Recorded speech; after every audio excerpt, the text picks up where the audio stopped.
தாவேக தலைவர் விஜய்க்கு தெம்பும் திராணியும் இருந்தால் அவர் பெரம்பூர் தொகுதியை விட்டுவிட்டு திருச்சி கிழக்கு தொகுதியில் மட்டும் போட்டியிடட்டும் என்று திருச்சி கிழக்கு தொகுதி திமுக வேட்பாளர் இனிகோ இருதயராஜ் தெரிவித்திருக்கிறார்.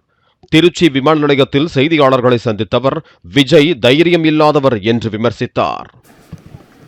என்னை பொறுத்தவரை அவர் ஒரு தைரியம் இல்லாதவர். ஏதாவது எந்த காலத்திலாவது ஒரு கட்சியினுடைய தலைவர் 2 தொகுதிகளில் போட்டியிருக்கிறாரா? ஒரு தெம்பும் திராணியும் இருந்தால் ஒரு தொகுதியில் நிற்க சொல்லுங்கள். பெரம்பூரை